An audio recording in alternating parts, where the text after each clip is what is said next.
upang matugunan ang mga kinakaharap na pagsubok ng mga guro at mag-aaral sa gitna ng kasalukuyang pandemya.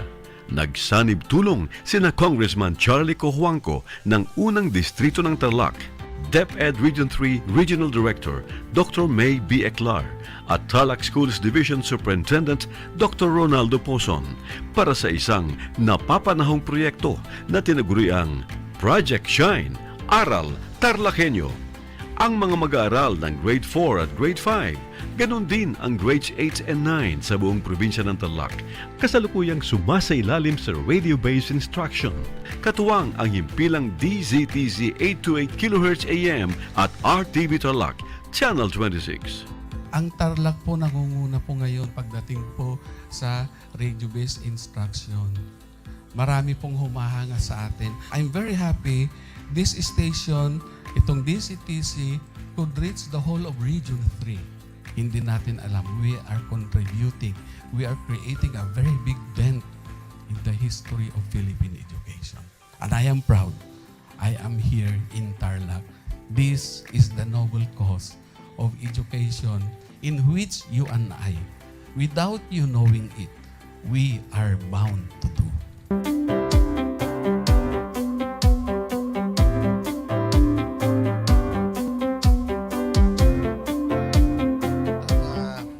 Project natin na Project Shine is a natural consequence dahil sa nangyari sa buong mundo. Let's continue to work together. I think it's very Filipino to practice bayanihan in anything or most of the things that we do. And this is a manifestation of that. No? We have private sector, we have DEPED, we have local government, all working together. And I hope the parents of some of these children, especially the parents that did not graduate from school or hindi nakapag-aral nung sila ay bata, sana naman gamitin na nila itong opportunity na mag-schooling na rin sila kasama ng mga anak nila para mag-bonding pati ang mga magulang sa mga bata. I look at this as doing God's work. Diba? So if you do God's work, it feels right. It's righteous. It's for good, not for evil. Good morning and happy learning, grade 4. Welcome to Aral TarlakHenyo here on RTV Tarlac, Channel 26. Simulcast over DZTZ 828, Radio Filipino Tarlac. I am Teacher Mercy Pacheco Bognot. This is Alistair Aidatu.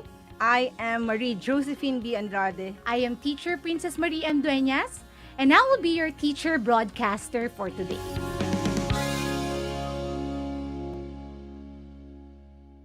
The word boondocks, which is now part of the English Language Dictionary and Vocabulary, comes from the Tagalog word bundok, meaning mountain.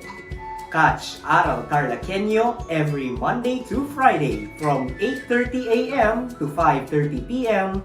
over Radio Filipino DCTC 828 and streamed live on the Facebook page and YouTube channel of RTV Tarlac, Channel 26. I am Jeremiah Gahutan, your English teacher broadcaster. Let's learn English together only here on Aral TarlakHenyo.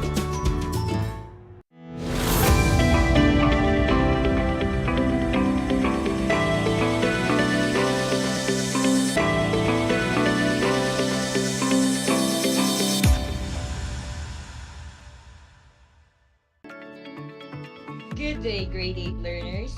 Welcome to Aral TarlakHenyo, here on RTV Tarlac, Channel 26. Simulcast over DZTC 828, Radio Filipino Tarlac, RTV Channel 26, Facebook Live, and on Converge Cable TV Channel 100. How are you today? I hope you are well and in your best shape as we start our class. Today is a great day for another English adventure as we discuss the 5th module of the 4th quarter. I am teacher Marisol Aquino, broadcasting live from Camiling, Tarlac. Please join me as we explore and learn more our today's lesson. Together, let us find out the things that we have to remember to write a narrative text. Our today's topic is all about composing narrative text. At the end of the lesson, you are expected to determine the parts of a narrative text and compose a one-paragraph narrative text using the transitional devices for writing a narrative text. Before we get started, I would like to congratulate you for doing your best in accomplishing your previous learning activity sheets. It means that you have accomplished all those previous tasks, and look how far you made it. Now, let us try to check if you have mastered the topic that was being discussed in your previous lesson by answering this 5-item activity. Please do listen as I read the sentences. I will give you 3 seconds to answer each item. Here is the directions. Read the sentences. Write TS if the sentence indicates the topic sentence, SS if it's the supporting sentence, and CS if it is the concluding sentence. Write your answer on your answer sheet. Number 1. The type of exercise that a person can do varies from walking, jogging, playing sports, attending Zumba class, and going to the gym. What is your answer? Very good. The answer is SS. Let's have number 2. Remember that your little progress each day adds up to big results. Amazing! The answer for number 2 is CS. Number 3. Exercise has different health benefits. You are correct. The answer is TS. Number 4.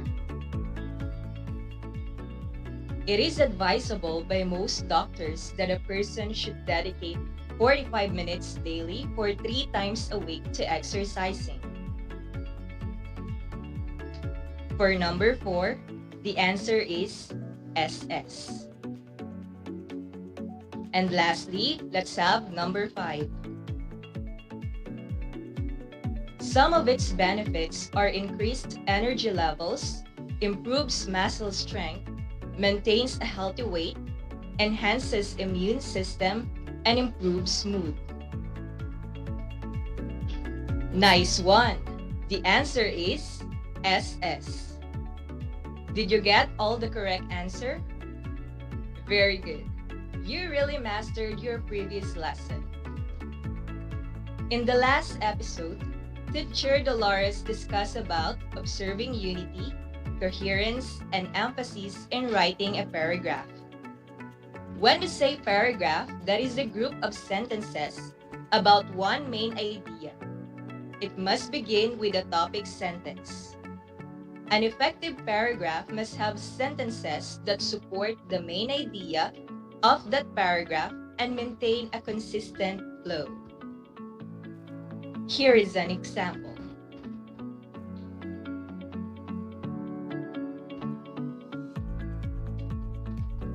In Kamiling, every feast is incomplete if we do not serve chicharong kamiling to our guests. Chicharong kamiling or bagnet to non-locals is a special delicacy of our town. It is widely recognized for being crunchy on the outside and juicy on the inside. We usually serve this with a fish sauce called bagoong, chopped red onions, tomatoes, and green mangoes. Its mouth-watering looks make it the sought-after dish in every feast. Let us take note that the first sentence is the topic sentence, The succeeding sentences are the details or supporting sentences. And the last sentence is the closing or the concluding sentence. Moreover, there are different types of text. It can be narrative in literature, expository, explanatory, factual and personal recount, or persuasive. Now that you are already familiar on how to write a paragraph, let us proceed to writing a narrative text. Narrative text recounts a clear sequence of events, either fiction or factual, that occurs over time. The writer relays to the reader both what happens and the order in which the events take place. Here are some example topics of narrative text: unforgettable summer vacation, things that happened during limited face-to-face, and what happened last night. A narrative's main purpose is to gain and maintain readers' interest by entertaining them. Nevertheless, narratives are also written to teach or inform and to change attitudes or social opinions. Narrative may include fairy tale stories, mysteries, science fiction, horror stories, inspirational stories, adventure stories, historical narratives, myths, and legends. A narrative text must have the following: a central idea or what the story or event is about, setting, the place and time during which the narrative occurs, characters, the individuals involved in a story, a plot, the series of events that are shown to the audience, and imagery, which deliver a rich and lasting experience due to the consistent, powerful stimulation of the sense. Now, here are ways on how you will organize your narrative text. Number 1. Background information. It sets the scene for the audience. It includes the following: a topic sentence, what story or event is about, who it is about, when it happens, where it happens, where is the source of the narration. Take note that the topic sentence of a narrative paragraph does not start the narration. It establishes a purpose. It does not tell only a story, but also the reader's viewpoint. Therefore, writing a strong topic sentence is important. The second one is the story or event. It happens at 3 different stages. The beginning of the story that tells what happens first in the story. The middle of the story that tells what happens or the main events or important activities of the story. And the end of the story that tells the final event. The third one is the conclusion. It is a concluding sentence. The writer can either restate the topic sentence, give a concluding remark, predict the story, and make a suggestion. Here is an example of a narrative text. I'll never forget the first time I went to Duoc. I was driving alone during one summer vacation, and I wanted to experience some thrill and adventure. Since it is my first time to travel there, I used Google Maps to guide me to my destination. Unfortunately, as I was driving, I lost my internet signal, which causes the app to crash. I was circling Mayantok for almost 20 minutes trying to find the way to San Clemente. I was terrified since it is still dark and I cannot see anyone whom I can ask the way. So, I trusted my gut feeling and remember what my friend had told me before, that if you are lost and do not know the way, just turn right, and that's what I did. When I was already in Barangay Baksay, I saw a cow herd, and so I politely asked him, "Where is the way to Duog?" He kindly replied, "Iha, just straight ahead. When you are already in the boundary of Barangay Baksay and Barangay Maasi, you turn left, then just follow the road." I smiled at him and said my thank you.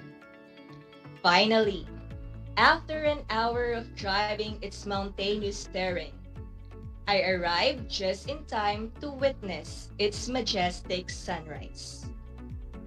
Here in our example, the first sentence is the topic sentence, which gives the background information about the story. After the beginning part, tells the story or event in 3 different stages. The concluding sentence gives the final action or result. The following are the transitional signals you can use in writing your narrative text. We have after, as soon as, before, started, next, initially, now, when, immediately, meanwhile, last, later, since, suddenly, as, however, whenever, soon, subsequently, first, second, once, in the meantime, later on, in the beginning, after a while, when we finished, the last thing, just then, before long, after minutes, right after, in an instant, then, at first, it began, after that, during, at the end, at last, and last. Now that we have discussed our topic, you are now ready to apply what you have learned about writing a narrative text. Here is our first activity. The directions: analyze the given topics, write NT if the given topic is an example of a narrative text, and write X if it is not. Write your answer on your answer sheet. Number 1, what memory in your childhood gives smile on your face? The second one, a ride to the north. Number 3, ginger and honey as alternative medicines for cough. Number 4, integrating technology into teaching has a positive impact on child's performance. And number 5, advantages and disadvantages of using TikTok as an election campaign platform. I will give you 5 seconds to finalize your answer.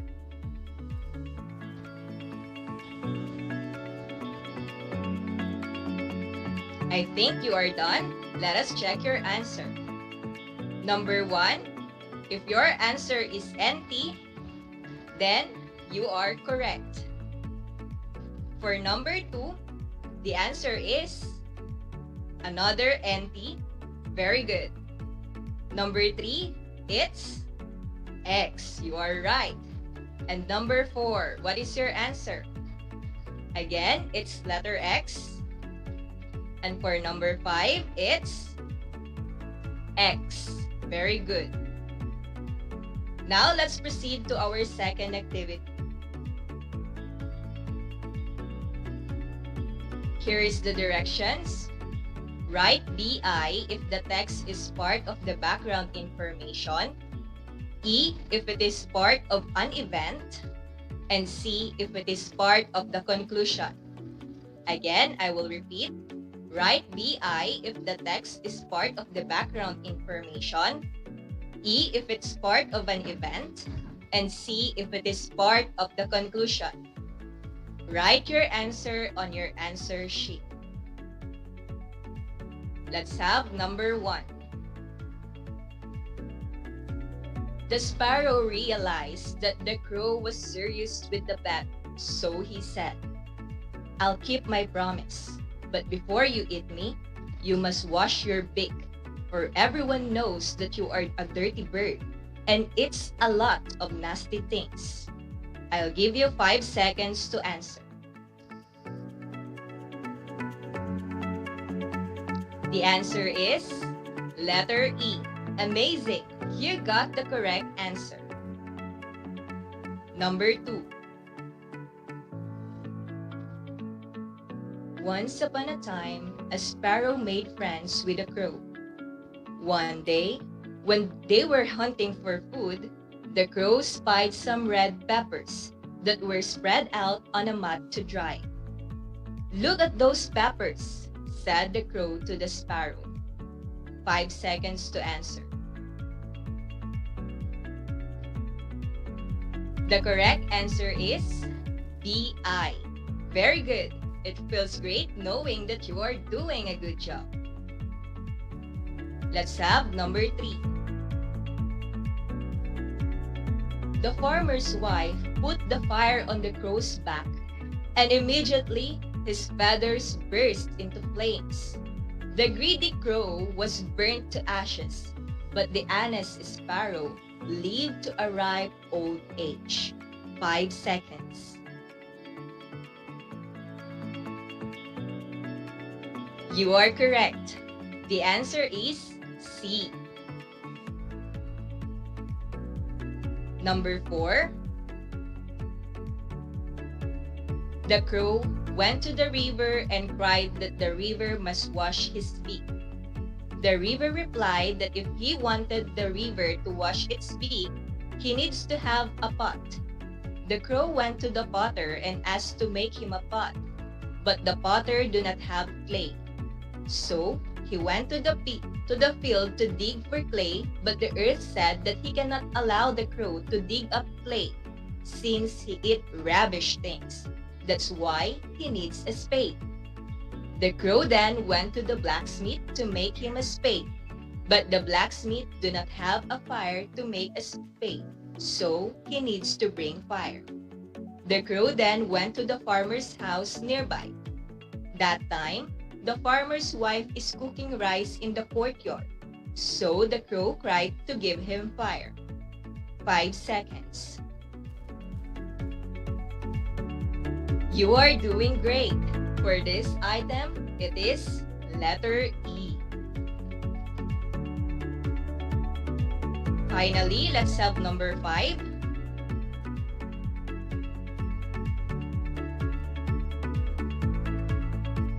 The crow said to the sparrow that whoever eats the most peppers will win and will have to eat the other. The sparrow thought the crow was joking since friends do not eat each other. So he laughed. The sparrow ate each pepper fairly, while the sparrow cheated by hiding 3 peppers under the mat without the sparrow seeing. 5 seconds. The correct answer for item number 5 is E. Who got the perfect score? That's great! Congratulations for a job well done. Let's go and proceed to our next activity. Let me read the directions twice. You are given a 5-item test. Here is the directions. Read and understand the narrative text below, then answer the questions that follow. Write your answer on your answer sheet. The narrative text is entitled, The Fall. As soon as I set foot in Pilpila, the fresh air and the smell of ripe mangoes welcomed me. Cooper, my coolie, endlessly wags its tail and jumps on me when it can no longer contain its joy seeing me after a month. Lucifer, my cat, on the other hand, is at the door, sitting like a boss, waiting for me to pat its head. Ate, the mangoes are ready to be harvested. Mark, our caretaker, said, I smiled at him and replied, "Okay, let's harvest it after I change my clothes." After 5 minutes, I called Mark, who is now holding a bamboo pole to be used in picking the mangoes. Mark said that he will be climbing the tree since the pole is not that long. But I insisted to climb instead since I am taller than him, and it has been a while since I climbed one. I carefully climbed the tree, and as soon as I am already in the right spot, I carefully pick mangoes so they do not fall on the ground. I was enjoying picking the mangoes when a colony of weaver ants started to pile on my feet, which makes me uneasy as these ants started to bite me. I hope you have understand what you have read. Now let's have the comprehension questions. Let's have number 1. Where does the story happens? A. In Pilpila. B. After 5 minutes. C. Below the mango tree. Or letter D. Above the mango tree. What is the answer for item number 1? Very good. The letter of the correct answer is letter A. Number 2. What is the central idea of the narrative text? A. About the smell of ripe mangoes. B. About the pets welcoming their fur mom. C. About Mark who informed the author about the ripe mangoes. Or D. About the author who decided to climb the mango tree to pick its fruits. The correct answer is letter D. Great! You answered our number 2 correctly. Number 3. I was enjoying picking the mangoes when a colony of weaver ants started to pile on my feet, which makes me uneasy as these ants started to bite me. This line indicates what part of the story? A. Central idea. B. Beginning. C. Middle. Or D. Conclusion. The correct answer for item number 3 is letter C. Number 4. Which line in the narrative text introduces the problem of the story? Letter A. When the caretaker informed the author that the mangoes are already ripe and are ready to be picked. B. When the author decided to climb the tree since the author is taller than the caretaker. C. When the weaver ants pile on the author's feet and started to bite. Or D. When the pets welcomed the author after 6 months of not going home. What do you think is the answer? If you choose letter B, then you are correct. Let us go to number 5. What do you think will happen next in the narrative text? A. The author will step on the piling weaver ants to avoid being bitten so that the author can concentrate on picking the ripe mangoes. B. The caretaker will get an anti-insect spray to kill the ants the author can pick all the ripe mangoes. C. The author will accidentally fall from the tree due to the number of weaver ants that are biting the author's leg. Or D. The author will move to the higher branch to avoid the biting weaver ants. What do you think is the answer? If your answer is C, then your answer is correct. Congratulations, dear students. Congratulations on an excellent job. So, let's answer the activities to improve your knowledge for today's discussion. This time, let us go to our writing task. Let me read the directions twice. Compose your narrative text using the transitional signals inside the box. Choose one from the following topic and write your narrative text on your answer sheet. The topics are Our Weekend Getaway, My Unforgettable Birthday Celebration, and Last Sunday Night. Here are the transitional devices that you will be using next, then, finally, before, after, and eventually. Submit your narrative text to your subject teacher. Congratulations, students in grade 8. You have successfully completed today's lesson. I'm glad you answered all the questions correctly and actively participated in today's lesson's activities. I hope you'd learned something new about today's topic. Continue to do well in the lessons ahead. Again, this is Ma'am Marisol Aquino, your teacher broadcaster in Core English 8 Today. Thank you and have a wonderful day ahead.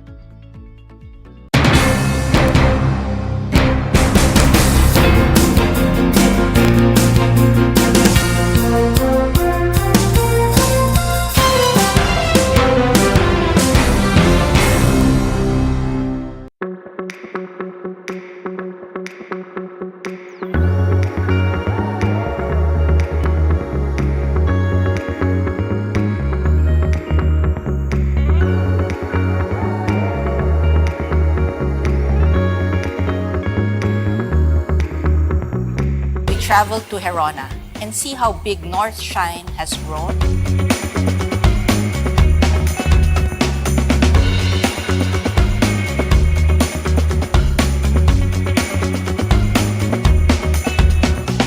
Doon ho sa bayan ho namin, nakilala ho kami dahil sa North Shine.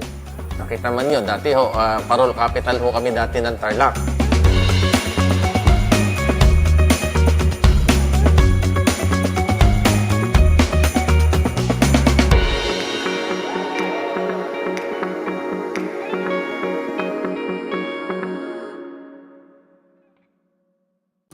Kumusta mga giliw kong tagapakinig? Nagbabalik ang inyong paaralang panghimpapawid, Aral TarlakHenyo, RTV Tarlac, Channel 26, at sa bayang naririnig sa DZTC 828, Radyo Pilipino Tarlac. Tayo rin ay napapanood sa FB Live ng RTV Tarlac Channel 26. Sumasahim papawid mula sa bayan ng Pura Tarlac, mula sa bayan ng San Clemente. Mula rito sa Purok Elementary School, Pura Tarlac, sa bayan ng Kapas Tarlac. Ako, ang inyong guro, na maghahatid sa inyo ng makabuluhang pagtalakay sa ating aralin. Alam niyo ba na ang gitnang Luzon ay tinaguri ang banga ng bigas ng bayan at kamalig ng palay ng Pilipinas dahil dito nagmumula ang malaking produksyon ng bigas sa ating bansa. Ito ay binubuo ng mga lalawigan ng Aurora, Bataan, Pampanga, Nueva Ecija, Zambales at Tarlac. Ugaliin nating manood ng Aral TarlakHenyo Lunes hanggang Biyernes alas 8:30 ng umaga hanggang alas 5:30 ng hapon. Ako si Binibining Pia Isrin Capiral, ang inyong teacher broadcaster sa Araling Panlipunan dito sa Project Shine Aral TarlakHenyo.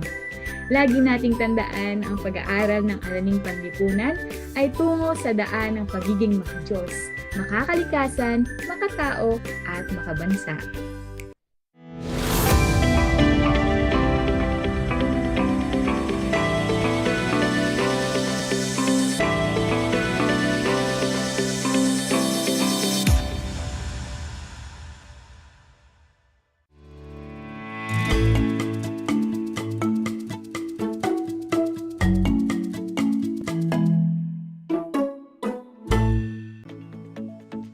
Welcome sa ating Aral TarlakHenyo sa Schools Division of Tarlac Province sa RTV Tarlac Channel 26 DZTC Radio Filipino Tarlac.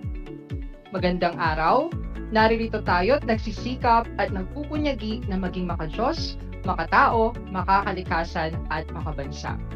Kamusta kayo mga ginigiliw kong mag-aaral? Ang aking pagbati at paghanga sa inyong masidhing pagpupunyagi sa patuloy na pag-aaral sa himpapawid upang matuto sa kabila ng hamon ng pagkakataon, ang COVID-19 pandemic. Ako ang inyong guro sa Araling Panlipunan Grade 8, Ginoong Arvin Lee, upang samahan at gabayan kayong maunawaan ang nilalaman ng ating aralin, kung saan natataya ang epekto ng mga ideolohiya ng Cold War at ng neo-colonialismo sa iba't ibang bahagi ng daigdig. Sa lahat po ng mga magulang at mag-aaral sa ikawalong baitang na kasalukuyang nakasubaybay sa ating live broadcast, kung kayo po ay may mga katanungan o nais linawin ukol sa ating paksa ngayong araw, ay maaari kayong mag-text sa aking numero 0938-0789-207. Kaya text na! Mga giliw kong mag-aaral, pinapaalala kong muli ang ating kasunduan bago simulan ang ating talakayan. Una, siguraduhin na kayo ay nasa komportableng lugar habang nakasubaybay sa ating Aral TarlakHenyo. Pangalawa, ihanda ang inyong CP ng inyong module, papel at ballpen na gagamitin sa ating pag-aaral. At panghuli, iwasan ang paggawa ng ibang bagay at ituon ang sarili sa paksang tatalakayin. Batid ko na kayang-kaya ninyo yang gawin. Balikan muna natin ang ating naging paksang tinalakay nung nakaraang linggo. Subukan ninyong sagutin ang 5 tanong na aking ibibigay ukol sa ideolohiyang politikal at ekonomiko sa hamon ng mga estabilisadong institusyon ng lipunan. Para sa balik-aral, ihanda ang inyong papel at ballpen at isulat sa sagutang papel ang sagot sa aking mga katanungan. Handa na ba kayo? Mukhang handa na nga kayo. Kung ganon, magsisimula na tayo sa ating balik-aral. Para sa ating unang tanong, isa itong sistema o kalipunan na naglalayong magpaliwanag tungkol sa daigdig at sa mga pagbabago nito. Ang sagot ay ideolohiya. Para naman sa ating ikalawang tanong, isa itong ideolohiya na nakasentro sa patakarang pang-ekonomiya ng bansa at paraan ng paghahati ng mga kayamanan para sa mga mamamayan. Ang sagot ay ideolohiyang pangkabuhayan. Para naman sa ating ikatlong tanong, ito ay ideolohiyang nakasentro sa paraan ng pamumuno at sa paraan ng pakikilahok ng mga mamamayan sa pamahalaan. Ang sagot dito ay ideolohiyang pampolitika. Para naman sa ating ika-4 na tanong, ito ay ideolohiyang nakasentro sa pagkakapantay-pantay ng mga mamamayan, sa tingin ng batas, at sa iba pang pangunahing aspeto ng pamumuhay ng mga mamamayan. Ang sagot ay ideolohiyang panlipunan. Para naman sa ating ika-5 at panghuling tanong, ito ay tumutukoy sa isang sistemang pangkabuhayan kung saan ang produksyon, distribusyon at kalakalan ay kontrolado ng mga pribadong mangangalakal hanggang sa maging maliit na lamang ang papel ng ng pamahalaan sa mga patakarang pangkabuhayan. Ang sagot dito ay kapitalismo. Ilan kaya ang nakuha mong tamang sagot? Batid ko na marami. Kung hindi man, may pagkakataong ka pang makabawi sa ating susunod na mga gawain. Tinalakay natin sa nakaraang aralin ang tungkol sa ideolohiyang politikal at ekonomiko kahamon ng estabilisadong institusyon ng lipunan. Kung sa nakaraang talakayan, tinalakay natin ito at ang mga naging hamon sa mga institusyon ng lipunan, ngayon ay handa na ba kayo sa ating bagong aralin? Game na ba kayong matuto at mag-aral dito pa rin sa ating Aral TarlakHenyo? Atin namang tatalakayin ngayon ang epekto ng ideolohiya, ng Cold War at ng neo-colonialismo sa iba't ibang bahagi ng daigdig. Inaasahan natin na pagkatapos ng leksyong ito ay kaya na ninyong maisa-isa at masuri ang mga epekto ng mga ideolohiya ng Cold War, at ng neokolonyalismo sa iba't ibang bahagi ng daigdig. Handa na ba kayo? Mukhang handa na nga kayo. Pero bago natin simulan ang ating talakayan ay magkakaroon muna tayo ng kalinawan ukol sa dalawang salita, ang Cold War at ang USSR. Ano nga ba ang kahulugan ng salitang Cold War? At ano nga ba ang kahulugan ng salitang USSR or acronym na USSR? Pag-uusapan natin ngayon ang kahulugan ng dalawang konsepto dito pa rin sa ating Aral TarlakHenyo. Ang una nating salita ay ang Cold War. Tinawag na naging tunggalian ng mga United States at ng iba pang mga bansa gaya ng United Soviet Socialist Republic or USSR o Soviet Union na tumagal sa isang dekada dahil sa pagtatalo ng dalawang bansa kaugnay sa kanilang mga ideolohiya at ang mga nakakaambang ng mga panganib sa malawakang digmaang nuklear. Ito ay isa sa pinakadakilang hidwaan ng militar, pang-ekonomiya, pang-kultural at panglipunan noong ika-20 siglo. Ang ikalawang salita naman na ating bibigyang linaw ay ang USSR. Dating estado ng federal na kung saan ay nailarawan higit sa lahat sa pamamagitan ng pagtataguyod ng rehimen ng ideolohiya ni Marxist-Leninist na isang modelo ng sanggunian para sa mga estado ng sosyalista sa mundo hanggang sa pagkahulog nito. Ang pag-aaral nito ay tumagal sa isang panahon ng 74 taon sa pagitan ng 1992 hanggang noong 1991. Ang USSR tulad nito ay nangangahulugang Union of Soviet Socialist Republics, kilala din sa tawag na Unyong Soviet. Ang malamig na digmaang ito ay isa sa pinakadakilang hidwaan sa military, pang-ekonomiya, pang-kultural, at maging sa panlipunan noong ika-20 siglo. Na ideological na hinarap ang dalawang superpower ng oras ng Union of Soviet Socialist Republic or USSR at ang United States of America para sa world supremacy. Ang nauna ay tagapagtaguyod ng modelong komunista, habang ang huli ay pinagtanggol ang modelong kapitalista. Ang salitang Cold War ay nilikha ng manunulat na Ingles na si George Orwell noong 1945 sa kanyang sanaysay na You and the Atomic Bomb na inilathala sa pahayagang Tribune. Ginamit niya ang pangalang iyon dahil sa isang subsidiary war. Ibig sabihin, ang dalawang karibal ay hindi nag-aaway ng hayagan, ni gumagawa ng direktang aksyong militar laban sa bawat isa. Ano-ano kaya ang pananaw sa Cold War? Ano-ano kaya ang tunay na sanhi o naging dahilan ng pagkakabuo ng Cold War? Ating isa-isahin at ipapaliwanag ko yan ng mas maigi dito pa rin sa ating Aral TarlakHenyo. Para sa ating unang gawain, pag-isipan mo, aralin ito. Ihanda ang inyong kwaderno at ballpen, isulat ang pangalan, antas at pangkat at petsa ngayong araw. Magsisimula na tayo. Ano-anong ideya o salita ang naiisip mo kapag naririnig mo ang salitang Cold War? Pagkatapos ay isulat mo ito sa inyong kwaderno, ang inyong mga sagot sa mga katanungan. Handa na ba kayo? Kung ang mga naisulat mong ideya o mga salita ay kagaya ng mga sumusunod, makapangyarihang bansa, digmaan, kompetensya, tunggalian, at ideolohiya, kayo ay mahusay. Ang mga salita o ideyang iyan ay bumubuo sa pananaw tungkol sa ating paksa na Cold War.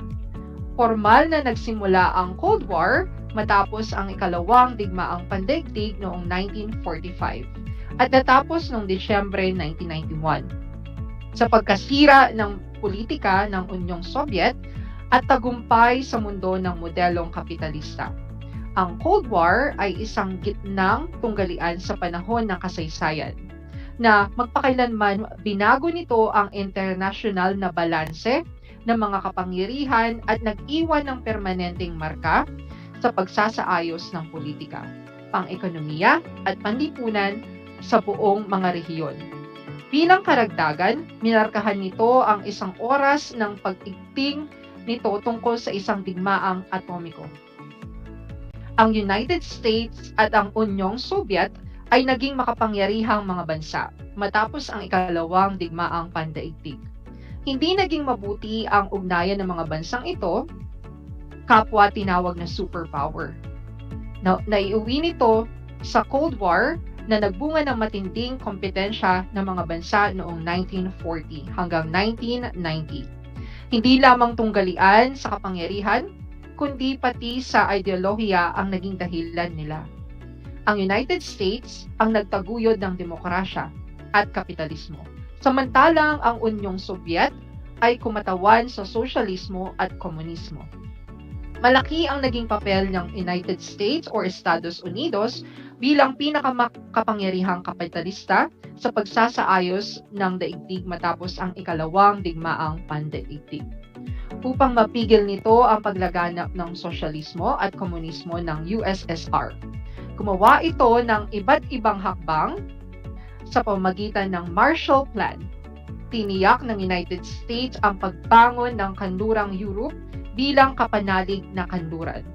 Sa silangan, tiniyak din ito ang pagbangon ng Japan sa pamamahala ni General Douglas MacArthur. Base sa unang leksyon, mayroon tayong isang katanungan. Ano-anong pananaw ang nabuo sa kaganapan ng Cold War? Kung ang sagot ninyo ay, hindi naging mabuti ang ugnayan ng United States or Estados Unidos at maging ang ng Soviet Union na kapwa tinawag na superpower. Nauwi ito sa Cold War na bunga ng matinding kompetensya ng mga bansa, hindi lamang sa tunggalian sa kapangyarihan, kundi maging sa kanilang ideolohiya. Sa ikalawang bahagi ng ating leksyon, ating tatalakayin ang tungkol sa mga tunay na sanhi. Ang Estados Unidos at ang Unyong Soviet ay dating magkakampi at magkasama na mga bansa na nagtatatag na nagkakaisang mga bansa or United Nations. Ngunit dumating nga ang pagkakataong sila ay nagkaroon ng hidwaan na tinatawag nating Cold War o hindi tuwirang labanan.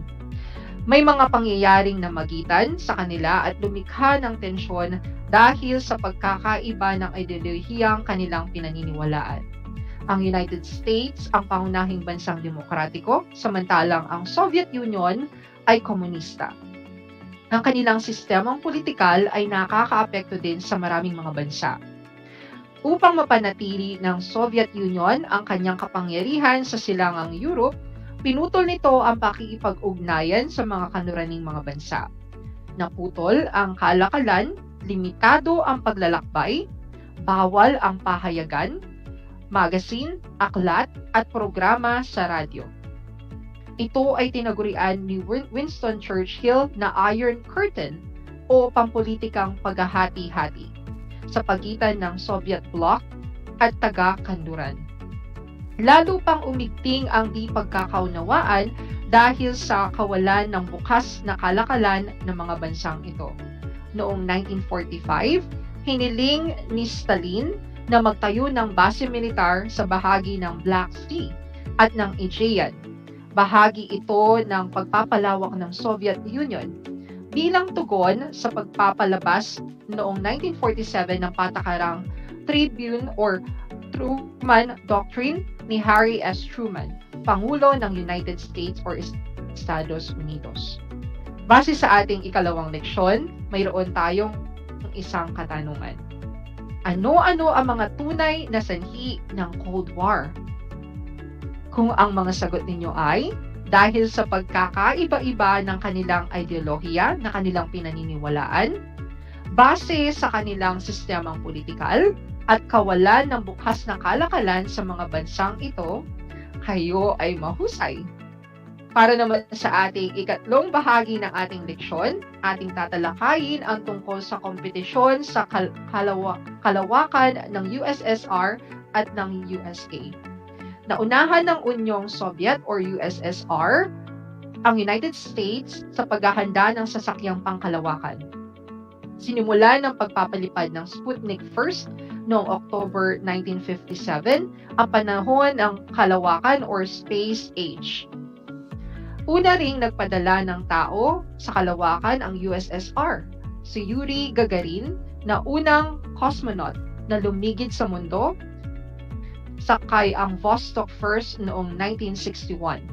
Ngunit nahigitan ng US ang USSR nang maikot nito ang mundo ng 3 beses noong 1962. Si Glenn John Jr. sa sasakyang Friendship 7. Sinundan pa ito ng matagumpay na misyon noong Hunyo 20, 1969 nang unang makatapak sa buwan ang mga Amerikanong astronaut na sina Michael Collins, Neil Armstrong at si Edwin Aldrin. Hindi rin nagpahuli ang mga imbensyon ng Estados Unidos. Nakagawa ito ng unang submarino or submarine na pinatatakbo ng puwersang nuklear. Hindi lamang sa gamit pandigma, ginamit ng US ang lakas autonomika, kundi pati sa panahon ng kapayapaan. Ginamit ito sa medisina, agrikultura, transportasyon at komunikasyon. Noong ika-10 ng Hunyo 1962, pinalipad sa kalawakan ang TESLAR, isang pangkomunikasyong satellite. Nagulat ang buong mundo sa nagawang ito ng US. Sa pamamagitan nito, maaari nang makatanggap ng tawag sa telepono at makakita ng palabas sa telebisyon mula sa ibang bansa. Base sa ating ikatlong leksyon, meron tayong isang katanungan. Ano-ano ang mga naging kompetisyon sa kalawakan sa pagitan ng USSR at ng US? Kung ang sagot ninyo dito ay sa pagpapadala ng sasakyang pangkalawakan, pagpapadala ng unang tao sa kalawakan, pag-ikot sa mundo, pagtapak sa buwan, paggawa ng unang submarino na pinatatakbo ng puwersang nuklear, at pagpapalipad ng isang pangkomunikasyong satellite. Kayo ay mahusay. Sa kabuuan ng ating leksyon, mababanaag na ang kaganapan na naging dahilan sa tunggalian sa pagitan ng USSR at ng US na naging resulta sa malamig na digmaan. Nakakalungkot mang isipin na sa panahong ito, nagibabaw pa rin ang kompetisyon sa pagitan ng mga tao, at lalo na sa mga bansa. At dahil sa kompetisyong ito, nalimitahan ang pakikipag-ugnayan at maayos na komunikasyon sa isa't isa. Naputol ang kalakalan, limitado ang paglalakbay, bawal ang pahayagan, magazine at aklat at mga programa sa radyo. Malaking epekto sa mga mamamayan, hindi lamang sa isang bansa, kundi sa iba't iba pang mga bansa. Sana ay naunawaan ninyo ang unang bahagi ng ating talakayan patungkol sa pananaw sa Cold War, mga tunay na sanhi at mga kompetisyon sa kalawakan ng USSR at ng USA. Ngayong tapos na natin ang unang bahagi ng ating leksyon, tayo naman ay dumako sa ating gawain. Ihanda ang inyong kwaderno at ballpen at papel para sa ating gagawin. Isulat ang inyong pangalan, antas, at paksa at petsa ngayong araw. Magsisimula na tayo. Kailangan ninyo namang isa-isahin ang mga sagot sa aking katanungan. Handa na ba kayo? Mukhang handa na nga kayo. Kung gayon ay pakinggan mabuti ang aking mga tanong na aking babasahin at isulat ninyo ang inyong mga sagot sa sagutang papel. Para sa ating unang gawain, isulat ang salitang nakabuti kung ang pangungusap ay nagpapahayag ng magandang epekto. Kung ito naman ay nagdudulot ng masamang epekto, isulat ang salitang nakasama. Handa na ba kayo? Simulan na natin. Para sa ating unang pangungusap, tunggalian ng kapangyarihan kundi pati na sa ideolohiya ng USSR at ng USA. Kung ang sagot ninyo dito ay nakasama, kayo ay tama. Para naman sa ating ikalawang pangungusap, pinutol ng Unyong Sobyet ang pakikipag-ugnayan sa mga kanluraning mga bansa. Kung ang sagot ninyo dito ay nakasama, kayo ay magaling. Para naman sa ating pangatlong pangungusap, Naputol ang kalakalan, limitado ang paglalakbay. Kung ang sagot ninyo dito ay nakasama, napakahusay. Para naman sa ating ikalawang pangungusap. Pagbawal sa mga kapahayagan, magazine, aklat, at mga programa sa radyo. Okay, dito, kung ang sagot ninyo ay nakasama, napakagaling. Para naman sa ating ikalawang pangungusap. Kompetisyon sa kalawakan. Kung ang sagot ninyo dito ay nakabuti, mahusay. Para sa ating ikalawang gawain, isulat ang salitang tama kung wasto ang ideyang sinasaad ng pangusap. Kung mali, isulat naman ang salitang mali para sa ating pangusap. Para sa unang pangusap, ang United States at ang Unyong Sobyet ay naging makapangyarihang mga bansa matapos ang ikalawang digmaang pandaigdig. Ang sagot dito ay tama.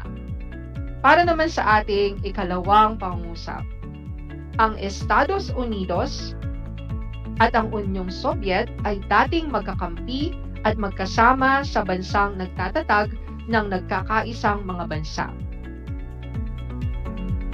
Kung ang sagot ninyo dito ay tama, kayo ay magaling. Para sa ating ikatlong pangungusap, naputol ang kalakalan, limitado ang paglalakbay, bawal ang pahayagan, magazine, aklat, programa sa radyo. Ito ay tinagurian ni Winston Churchill na Iron Curtain o pampulitikang paghahati-hati sa pagitan ng Soviet bloc at ng mga taga-kanluran. Kung ang sagot ninyo dito ay tama, kayo ay tama. Para naman sa ating pang-apat na pangungusap. Naunahan ng Unyong Sobyet or ng USSR ang United States or USA sa pagpapadala ng sasakyang pangkalawakan. Sinimula ng pagpapalipad ng Sputnik First ang panahon ng kalawakan o Space Age. Kung ang sagot ninyo dito ay tama, kayo ay mahusay. Para naman sa ating panglima at panghuling pangungusap, nahigitan ng US ang USSR nang nakaikot ito sa mundo ng 3 beses noong 1962, si John Glenn Jr. sa sasakyang Friendship 7. Kung ang sagot ninyo dito ay tama, kayo ay napakahusay. Kung nakuha ninyo lahat ang tamang sagot dito sa ating mga katanungan at mga gawain, binabati ko kayo. Nakakuha ba kayo ng mataas na score sa ating mga gawain? Kayo ay magaling. At para sa hindi nakakuha ng mga matataas na score, may pag-asa kayo sa mga susunod na episode para bumawi. Kasama ang inyong mga guro sa Araling Panlipunan 8 bilang inyong mga gabay, kayang-kaya nyo yan. Sana ay huwag ninyong kalimutan ang mahalagang aral na inyong natutunan mula sa ating leksyon at sikapin niyo itong maibahagi sa iba. Tandaan kung ano ang natutunan natin ngayong araw. Ito ay tungkol sa hindi dapat natin kailangan maghangad ng mas marami. Inaasahan ko na kayo'y natuto sa ating aralin o talakayan ngayong araw. Muli ako ang inyong guro sa Araling Panlipunan Grade 8, Ganoong Arvin Lee, na nagsasabing ang pag-aaral ng Araling Panlipunan ay daan sa pagiging makadiyos, makatao, makakalikasan at makabansa. Hanggang sa muli!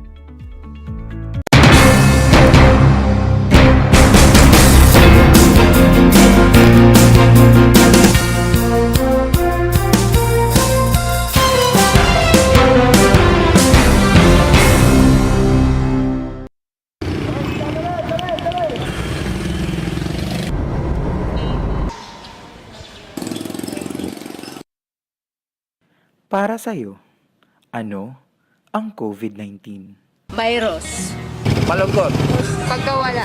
Pandemya. Ito isang pahirap. Si COVID-19 para kanyang kat peligro. Sa nga pandemic, makurit nga magka-pandemic kay makaradlok ito nga sakit halimbawa sugod ito ng virus nga nakasulod na aton, delikado ito parte ang mga tao. Pandemic, ngayon para bundaga dapat ito nga distruso habang sa kalibutan. Ikaw, paano ka makakatulong? Para makuha natin ito nga mga pandemic, kinakailangan po protocol, social distancing, nganhin may face mask. Make sure na itamang prepare nga food, naka-guidelines siyahan cleanliness, tapos pinapalo na mo itong social distancing. So kada kung driver ako, amo, nagtong kami mga barrier para sa motor, para proteksyon gihapon, birila para akong pati nga tatakong pamilya. Makatulong nga maiwasan iti COVID-19, iti pamamagitan iti pagsunod ko, iti health protocol kan hanak arumwa DJ Balaymi.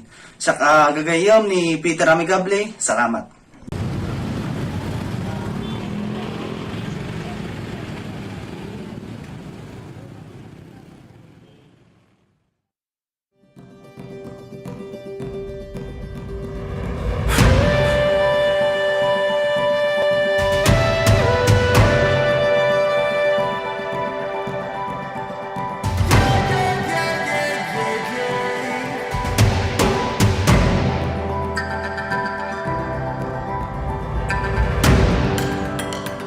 Ang ASEAN New Zealand Afforestation Project o ANZAP ay sumusunod at umaayon sa isa sa 5 haligi ng Provincial Government of Tarlac, kalikasan muna. Although Tarlac is landlocked, the province is teeming with natural resources and beauty, and we TarlakHenyos are the stewards of this bounty.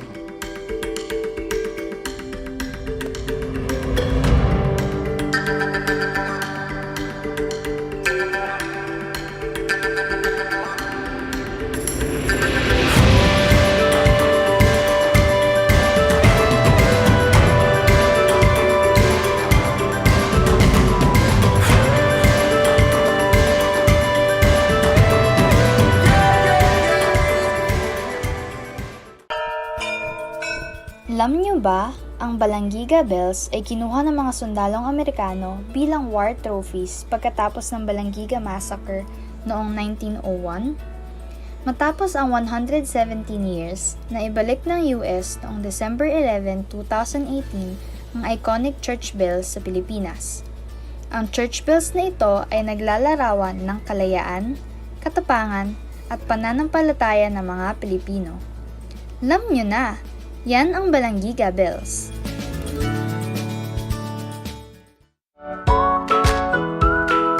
How are you today? Hello, everyone. Hello, learners of Tarlac. Good morning, Math Talino Grade 4 learners! Welcome to Aral TarlakHenyo here on RTV Tarlac Channel 26. Simulcast over DCTC Radio Filipino Tarlac. I'm Sir Glenn, your teacher broadcaster. Broadcasting live here at Paniki Tarlac. Remotely here in Concepcion, Tarlac. Live here at Barangay Pedro Elquines, Mayantok, Tarlac. Broadcasting live from Ramos National High School. Your anchor teacher today for grade 9 mathematics. your partner in education this time of pandemic.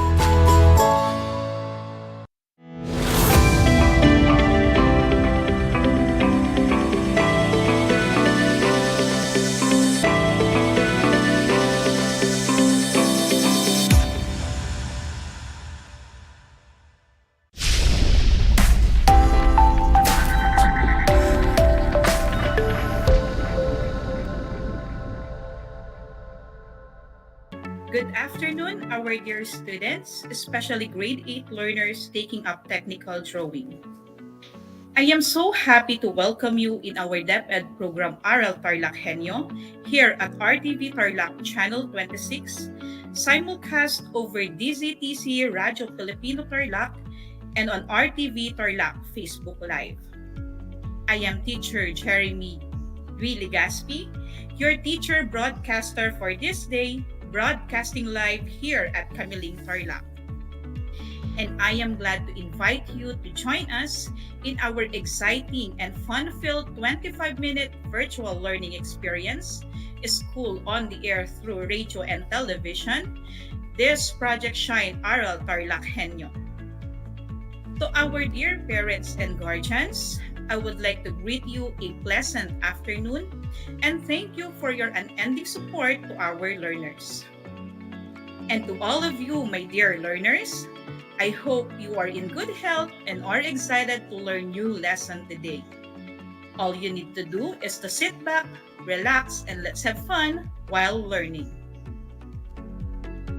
Dear learners, are you ready and excited to enjoy and learn our new lesson? Before we begin, see to it that you are in a comfortable and quiet area and make sure that you have all the necessary materials that you need in our lesson, such as your learning activity sheet and your pen and paper to take note of the important details about our lesson. Today, we will focus our discussion on technical drawing grade 8 level. But before that, let us have a quick review of what you have learned in your previous lesson. You may use your cell phones in giving your correct answers, and you may also send your answer through SMS, Messenger, or through the comment section. Are you ready? Let's start. Arrange the jumbled letters to identify the word being described. I will be giving you 5 seconds to answer the following questions. So here we go. Number 1. It is used to strengthen the edges of sheet metal objects. In 5, 4, 3, 2, 1. If your answer is hem, then you are correct. Number 2. It is a full-size drawing of the various surfaces of an object stretched out on a flat surface. In 5, 4, 3, 2, 1. If your answer is pattern, then you are correct. Number 3. How about this? A type of pattern development whose measuring or folding lines are parallel to each other. Very good. The answer is parallel. Number 4. It is used to strengthen sheet metal sections. Time is up. The answer is seam. And moving on to number 5, an edging technique which gives an extra strength and rigidity to sheet metal edges. Your 5 seconds starts now. If your answer is wired, then you are correct. Good job, grade 8 learners. I am very glad that you can still remember our previous lesson. Now, let us learn more about technical drawing. But before we proceed to our topic, try to answer first this activity. Are you ready, my dear learners? Here we go. Write true if the following statements are correct and false if it is incorrect. You may send your answer through SMS, Messenger, or the comment section. Alphabet of lines are a set of conventional line symbols used in orthographic drawings. If your answer is true, then you are correct. How about this? Section is an orthographic view showing the inside view or construction of an object. Time is up, my dear learners, and the correct answer is true. Number 3. What you see when you look at something above is the rear view. Very good, learners. The correct answer is false, because the view seen from above is called as the top view. Number 4. Sectional view is a method of drawing presentation showing the interior parts of an object, especially when the inner part is complicated. Correct. The answer is true. And how about this? Working drawing is a blueprint based on explanations. If your answer is true, then you got the correct answer. And why did I ask you to answer this activity? It is because our lesson for today is about constructing sectional drawings. Sectional views is a method of drawing presentation showing the interior part of the building, especially when the inner parts are complicated. For you to easily understand our lesson, let us first discuss the alphabets of lines. Line symbols used in technical drawing are often referred to as alphabets of lines. The use of line symbols enables engineers or designers to express the features of designed products clearly and accurately. Line features vary not only by width, but also by they are graphically represented in a drawing. The following are the alphabet of lines needed in the construction of sectional view. First, we have the object or visible lines. These lines are thick and dark solid, unbroken lines that are used on drawings to indicate the edges and details of an object. These lines should be the most prominent on the drawing as they are drawn thicker than most other lines. We will use the 0.9mm pencil. Next is the hidden line. These lines are medium dash lines used to indicate a surface, edge, or contour of an object that cannot be seen or is hidden from the view. The dashed lines are 1/8 inch long with a 1/16 inch space. Hidden lines will be drawn with a 0.7mm pencil. We also have center line. These lines are thin lines made up of alternating long and short dashes. They are used to indicate the center of circles and of symmetrical features. Also, as an aid in dimensioning, the short dashed lines are 1/8 inch long, the space is 1/16 inch, and the long line ranges from 3/4 inch to 1 1/2 inch. Lines will be drawn with a 0.5mm pencil. Next is the section lines. Section lines are thin, cross-hatching lines used in sectional views to symbolize different parts of an object or different materials from which an object is manufactured. Section lines are normally drawn at a 45 degree with a 0.5mm pencil. Another type of alphabet of line used in drawing is the dimension line. This line is thin line, 0.5mm, used for dimensioning purposes. Dimension lines generally end with arrowheads and are accompanied by a number indicating a size or location dimensions. The next is the extension line. Extension lines aid dimension lines by extending the surface of the object so it can be dimensioned. Next is the cutting plane line.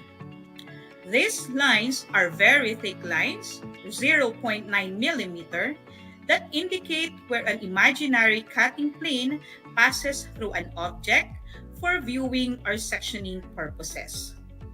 Arrowheads on both ends of the line points to the surface to be viewed. And the break lines are another type of an alphabet of line categorized as the short break line, which are thick, wavy freehand lines, and the long break lines, which are thin, straight zigzags. These lines are used to shorten a view or to eliminate repetitive details when the entire view is not necessary. And the phantom line. They are similar in style to a cutting plane line, but much thinner in weight. These lines are thin lines used to indicate alternate positions of moving parts, lines of motions, adjacent parts, and repetitive details. The line in the alphabet of lines is used to describe shape, size, hidden surfaces, interior detail, and alternate position of parts, each of which conveys a particular meaning on the drawing. Now, let us have an activity. Get your learning activity sheet and answer activity number 3. I will be giving you 5 seconds to answer the items on your learning activity sheet. And for our active listeners and viewers, you may send your answers through the comment section. Here is the direction. Name the alphabets of line being presented in each item. So here we go. Number 1. What alphabet of line is being presented? In 5, 4, 3, 2, 1. If your answer is visible line, then you are correct. What comes next? In 5, 4, 3, 2, 1. Very good. The answer is hidden line. How about this? In 5, 4, 3, 2, 1. If you answer center line, then you are correct. What alphabet of line is this? In 5, 4, 3, 2, 1. Time is up, and that's right. The answer is dimension line. And how about this? In 5, 4, 3, 2, 1. Yes, very good, learners. The correct answer is section line. Count the number of your correct answers. For those who got a perfect score, congratulations! You did a great job. For those who got 4, very good. For those who got 3, good job. For those who got 2 and below, still okay, don't lose hope and keep trying. Please get your module and review your answers. After learning the alphabets of lines used in drawing, are you now ready, my grade 8 learners, to learn more about our lesson for today, which is the construction of sectional views? That's great. A sectional view represents the part of an object remaining after a portion is assumed to have been cut and removed. The exposed cut surface is then indicated by section lines. Hidden features behind the cutting plane are omitted unless required for dimensioning or for definition of the part.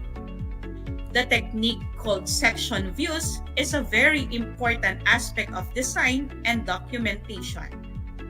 It is used to improve the visualization and clarity of new designs, clarify multi-view drawings, reveal interior feature of parts, and facilitate the dimensioning of drawings.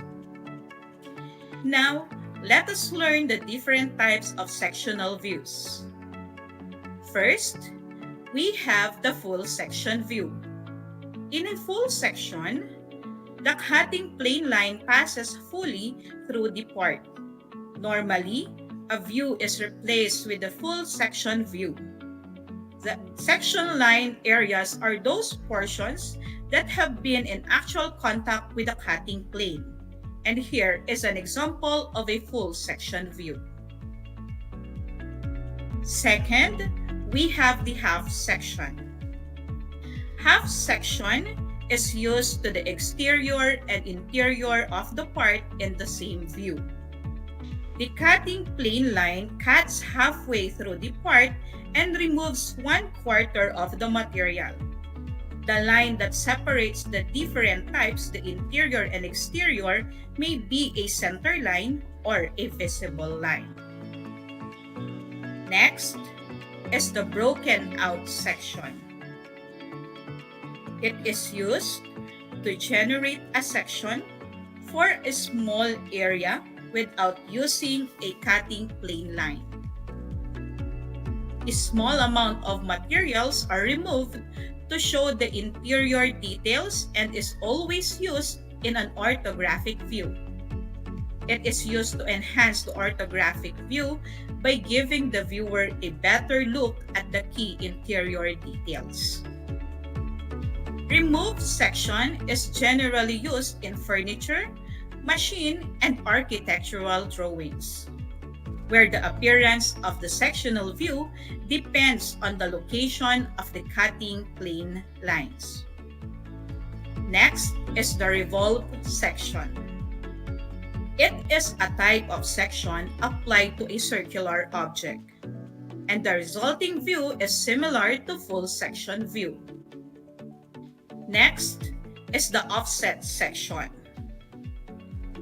Offset section is used to show parts and features that do not line up with each other. Cutting plane line does not travel in a straight line. The offsets or bend in the cutting plane line do not show in the section. The versatility of this section makes it very useful.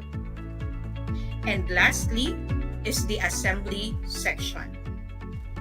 Assembly section is made up of a combination of all the parts previously mentioned. This section may be used to increase the clarity and readability of assembly drawings. Examples of assembly section is the general assembly drawing, layout assembly, and the pictorial exploded assembly. Are you learning from our lesson, my dear learners? That's great. Now let's have an activity. Get your learning activity sheet and answer activity number 4. Are you ready, my learners? And here is the direction. Choose the letter of your answer from the given choices. Number 1. Which of the following is an imaginary line that shows the part of an object that is being cut? A. Cutting plane line, B. Hidden line, or C. Section line. Number 2. Which of the following sectional view is characterized with a cutting plane passing through the different feature of the subject? A. Half section, B. Offset section, or C. Revolved section. Number 3. Which of the following is a type of section applied to a circular object?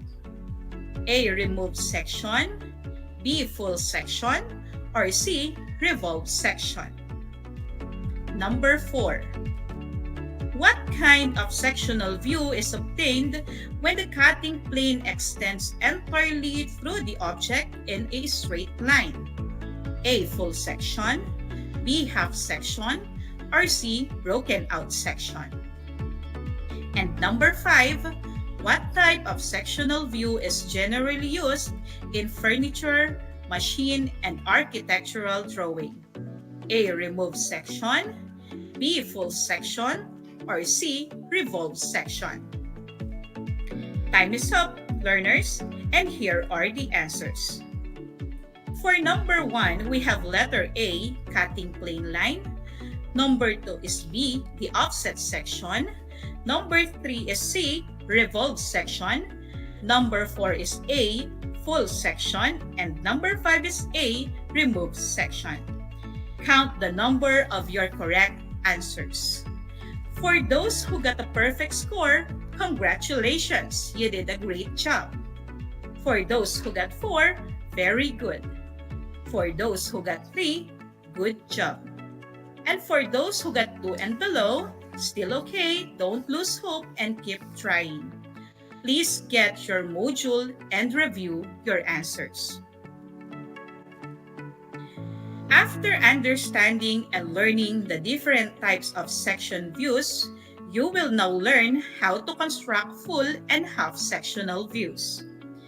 The following are the steps to follow in constructing full section view. First, imagine a plane cutting through the part. The cutting plane is indicated by a line with arrows called a cutting plane line. The arrow on each end indicates the direction of the view after the cut is made, and they are typically labeled with letters to identify the new view. Second, imagine the half of the object nearest the viewer has been removed, then view the remaining half isometric. And then third, the result is a full sectional view of the object that clearly describes its interior feature. Now, here are the steps to follow in constructing half-section view. First, imagine the object is cut into a quarter or 1/4 of its portion. Second, since 1/4 or a quarter of the object is taken away, then view the part in pictorial form. And third, the result is half-sectional view of the object that clearly shows its interior feature. To sum up the lessons that we have discussed, sectional views are very useful when there is geometry on the interior of a part that is difficult to understand from looking at typical orthographic or isometric drawing. They are also very useful in dimensioning the drawing. Sectional views allow us to dimension the interior of a part without dimensioning two hidden lines, which is considered a poor convention. Now, my dear learners, we have a short quiz. Our quiz is a multiple choice.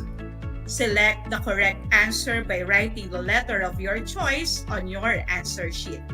Are you ready? Number 1. Which of the following is a solid line at 45 degrees indicating parts of the object is being cut in the sectional views? A. Hidden line, B. Cutting plane line, or C. Section line. Number 2. What view is used on a drawing to show an area or hidden part of an object by cutting away or removing some of that object? A. Orthographic projection, B. Sectional view, or C. Perspective drawing. And number 3, what type of sectional view through which the cutting plane line passes fully through the part of an object is under? A. Half section, B. Broken out section, or C. Full section. And number 4, what sectional view is used to show parts and features that do not line up with each other? A. Broken out section, B. Revolved section, or C. Offset section. And number 5, what sectional view is used to show a cross-section of an area turned 90 degrees or perpendicular to the object? A. Revolved section, B. Removed section, or C. Offset section. Are you ready to check your answers, my dear learners? Here we go. Here are the answers. For number 1, we have letter C. For number 2, we have letter B. For number 3, we have letter C.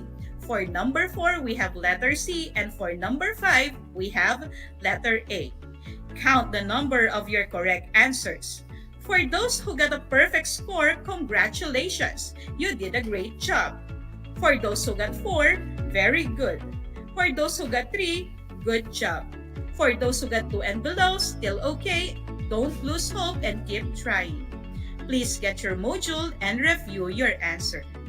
For your assignment, on your learning activity sheet, check performance task number 1. Given the pictorial drawing, you are to perform the steps in constructing full sectional views and be guided by the rubric. 5 points if the output is accurately done, 3 points if 2 to 5 errors are observed in the output, 1 point if 6 to 10 errors are observed on the output. And yes, we are back. You are still tuned in to your favorite school on air.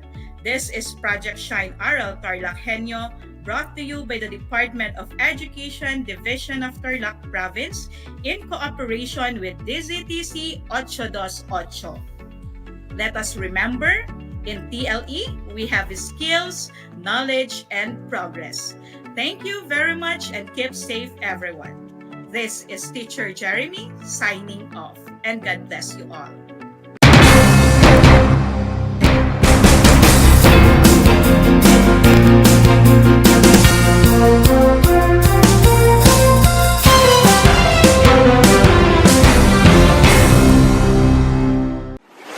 Kabahagi mo Radyo Pilipino.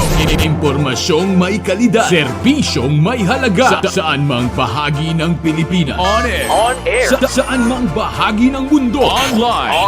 Anumang uri ng pamumuhay. Kasama, katuwang, kapinoy. Kabahagi mo Radyo Pilipino. Radyo Pilipino.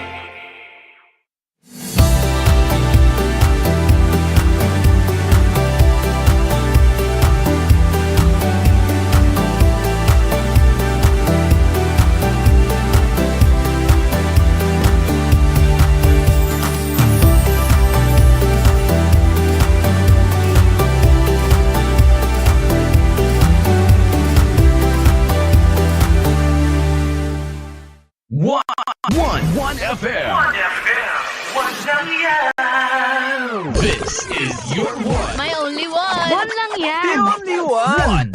One FM. 96.1 Tarlac, 98.3 Lucena, 88.3 Legazpi, 96.1 Surigao, 95.9 Butuan, 92.1 Mindoro, 96.7 Tacloban, 99.3 Balen, 95.1 Puerto Princesa, Palawan. This is your one. Your only one. Your only one. One FM. One FM. Your only one FM. One FM!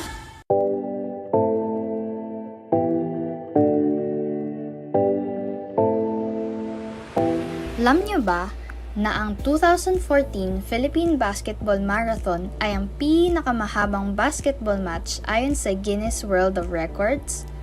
Ang laro ay naganap mula March 24 hanggang March 29, 2014 sa Meralco Gym sa Pasig at tumagal ng 120 hours.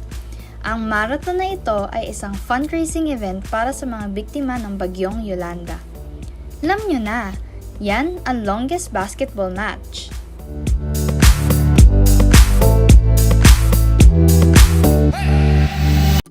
Kumusta mga giliw kong tagapakinig? Nagbabalik ang inyong paaralang panghimpapawid. Aral TarlakHenyo Sa RTV Tarlac, Channel 26, At sa bayang naririnig sa DZTC 828. Radyo Pilipino Tarlac. Tayo rin ay napapanood sa FB Live ng RTV Tarlac Channel 26. Sumasahimpapawid mula sa bayan ng Pura Tarlac, mula sa bayan ng San Clemente. Mula rito sa Purok Elementary School, Pura Tarlac. sa bayan ng Kapas Tarlac. Ako, ang inyong guro,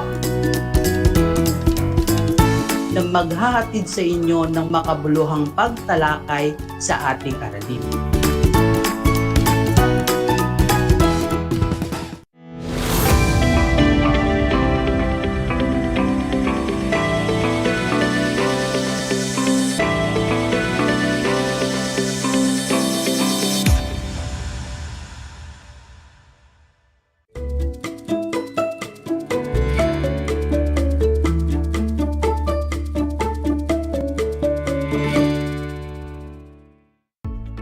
Good afternoon to all our listeners today. Welcome to Aral TarlakHenyo here on RTV Tarlac, Channel 26. Simulcast over DCTC Radyo Filipino Tarlac. Hello once again, Ma'am Ana Rowena, your teacher on air, for today's lesson.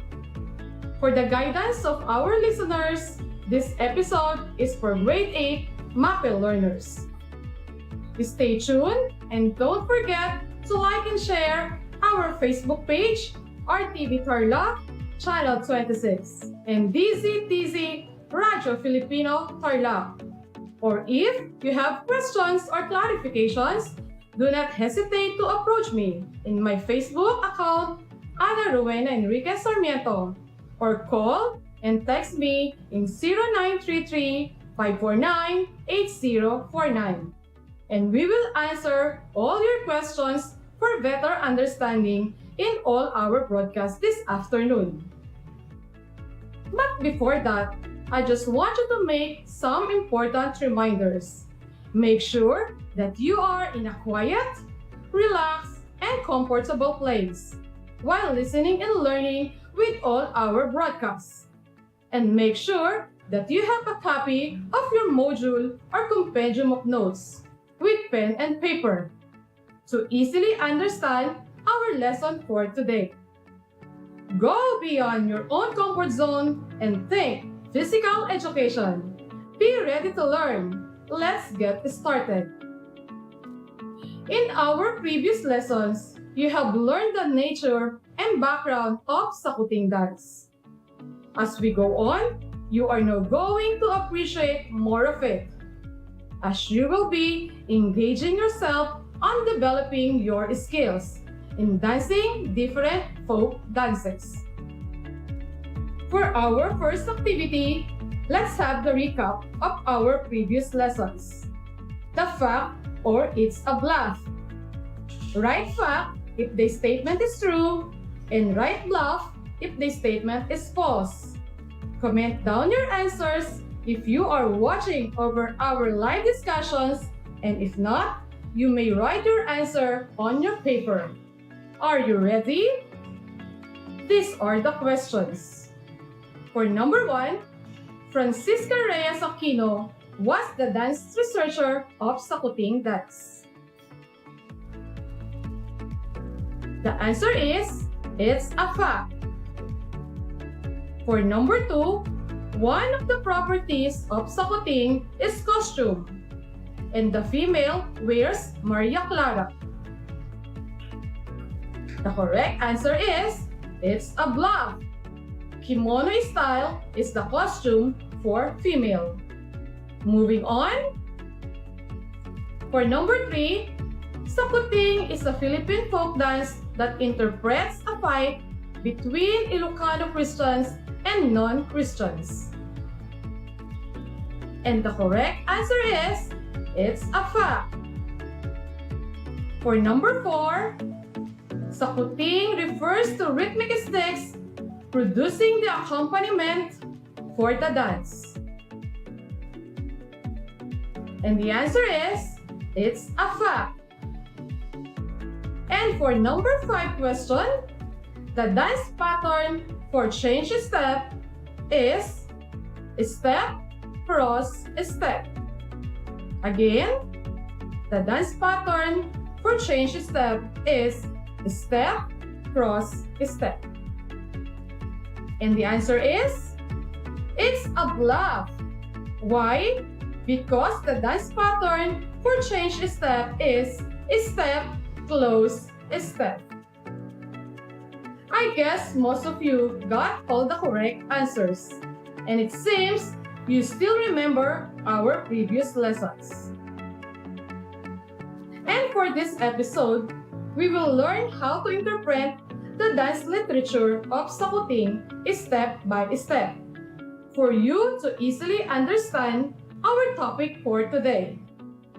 I know that you are now excited because we will move our body.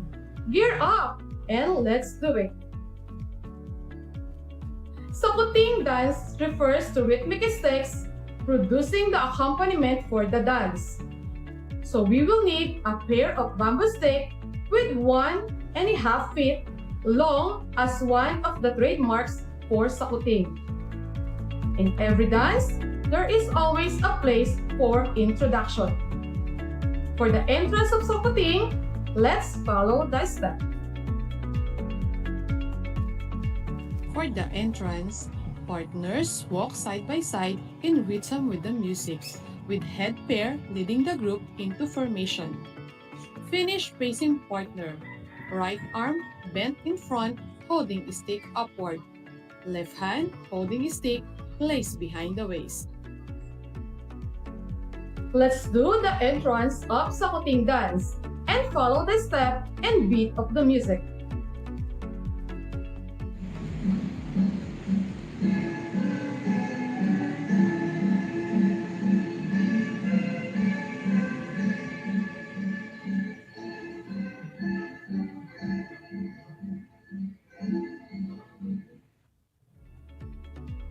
Very good! Moving on for the next figure. Figure 1. Face the set. Wave in and out of the set and continue until back to original places. Strike sticks right over left on count 1. Left over right on count N. Right over left on count 2. Strike starting left over on next measure. Now, let's do the figure 1.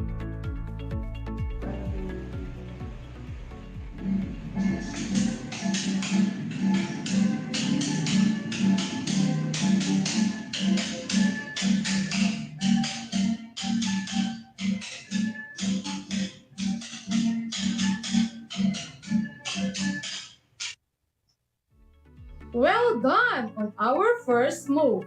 Next is the second figure. Figure 2. Bend forward, strike sticks 3 times, right and left. Left over right, right over left. Straighten trunk, strike sticks in front and waist level 3 times. Left over right, right over left, and left over right. Waltz step right, waltz step left, strike sticks 3 times to a measure. Lift right, placing left heel in front, count 1, to be by left shoulders with partner. Hold positions, count 2, 3. Strike left stick with partner, count 1. Strike on sticks 2 times, count 2, 3.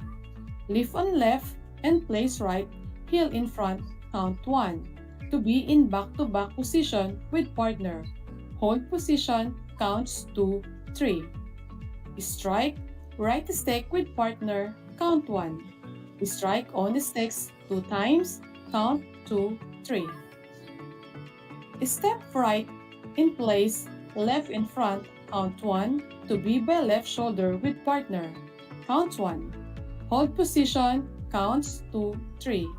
Strike left sticks with partner, count 1. Strike on the sticks 2 times, count 2, 3. Waltz steps to proper places. Strike on the sticks right over left, left over right, right over left. Repeat A's to F, starting left and standing by L shoulders. Start all strikes of sticks with left over right. Repeat all from A to G. Again, let's do the figure 2.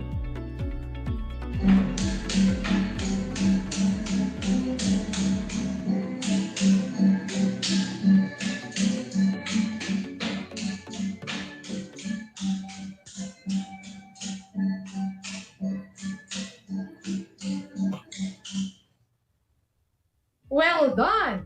You can really follow the steps. Moving on for figure 3. Figure 3. 2 waltz step right, left moving diagonally forward. Finish in one line with partner by left to left shoulders. Strike sticks 3 times to a measure. Raise right leg in front, count 1. Lower legs, count 2, 3. Strike on the sticks under raised leg, count 1. Strike sticks right over left and left over right, counts 2, 3. Face partner. Strike right, stick with partner, count 1. Strike on the sticks right over left and left over right, count 2, 3. Raise leg in front, count 1.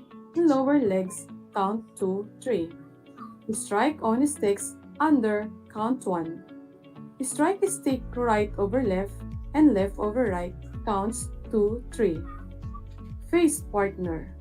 Strike right sticks with partner count 1.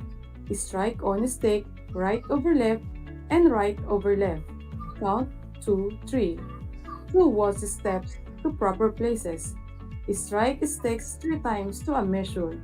Repeat A to F, starting left and standing by right to right shoulder with partners. Repeat all A to G. Now, let's do and follow the figure 3.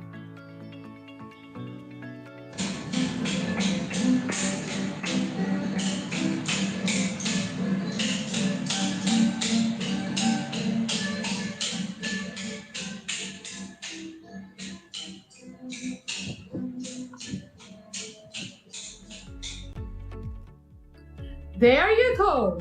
Moving on, figure 4.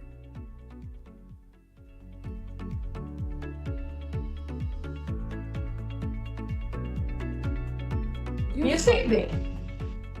Repeat A of figure 3. Waltz turn right to measure, moving obliquely forward. Finish facing each other in a single line at center. Strike sticks together 3 times to a measure. Stand circle, strike right, stick 1, with partner, count 1. Strike on sticks together 2 times, count 2, 3. 2 waltz step to partner's place, finish facing each other. Strike sticks together 3 times to a measure. Repeat A to D and finish in proper places. Strike left stick together with partner. Repeat all A to C. Let's continue in figure 5.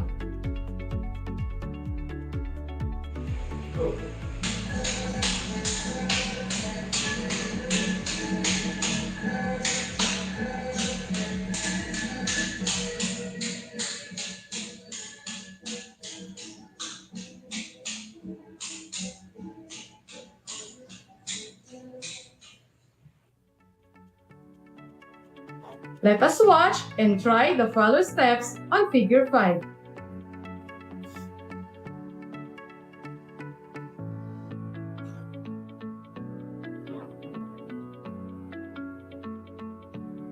Very good! You can now really follow the steps. For those who just turned in, you are listening to Aral TarlakHenyo here on RTV Tarlac, Channel 26. Simulcast over DCTC, Radyo Filipino, Tarlac. This is your teacher broadcaster in physical education, Ma'am Ana Rowena. And our topic is about the interpretation of sakuting dance. And for you to be updated with all our broadcasts, please like and share our Facebook page, RTV Tarlac, Channel 26. Moving on to figure 6. Figure 6. A. 2 change step to center and finish by right shoulders. Strike on sticks together 3 times to a measure. Right over left, left over right, and right over left. B. 2 change step, right, left in place. Strike sticks together with opposite, count 1. Strike on sticks 2 times, counts, and 2. Repeat movement. Letter C. Turn right about to be by left shoulders. Repeat B. Is still there? I hope so. Let's continue and follow the figure 6 in normal speed of the video.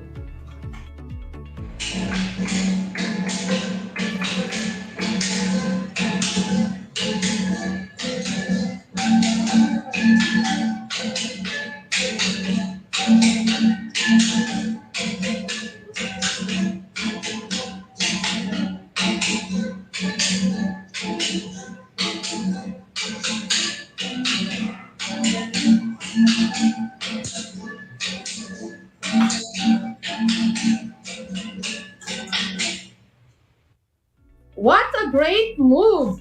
Moving on to figure 7. Figure 7. All stand in place. A. Bend trunk down. Strike on stick 3 times to a measure, on floor or close to the ground. B. Straighten trunk. Strike sticks in front of waist level. C. Raise sticks overhead. Strike sticks overhead. Letter D. Place hands behind waist. Strike sticks from behind. Letter E. Repeat A to D 3 times. Letter F. Face about away from the partner and repeat all A to E. Let's watch the normal speed and try to follow the steps of figure 7.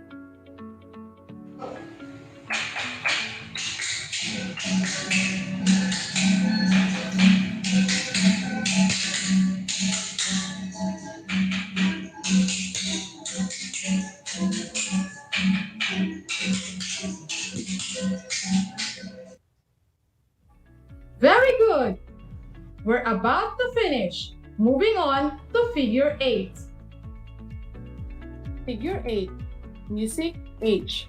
Circle formation facing clockwise. A. 16 waltz step. Strike on sticks 3 times to a measure. B. Turn right about to face and repeat A to finish in a double circle formation with boys inside and girls partners outside. Watch and learn the steps of figure 8, and after that, we will try to do the steps in figure 8.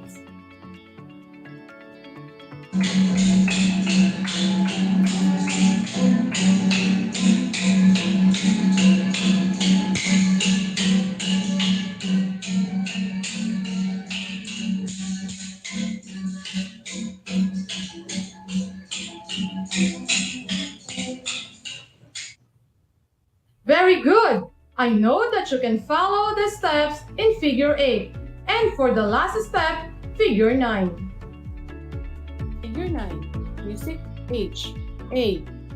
Boys face their partners while girls hold their stick firmly in front. Boy strike sticks across girls' sticks, right hand up and left hand low, 3 times to a measure. Counts 1 and 2. B. Girls, 3-step turn right, still holding stick as in A. Boy, 3-step turn right, moving to face the next girl at his right. Repeat A. Letter D, repeat B. Letter E, repeat movements A and B. Partners meet each other and exit. Let's watch the normal speed and try to follow the steps of figure 8.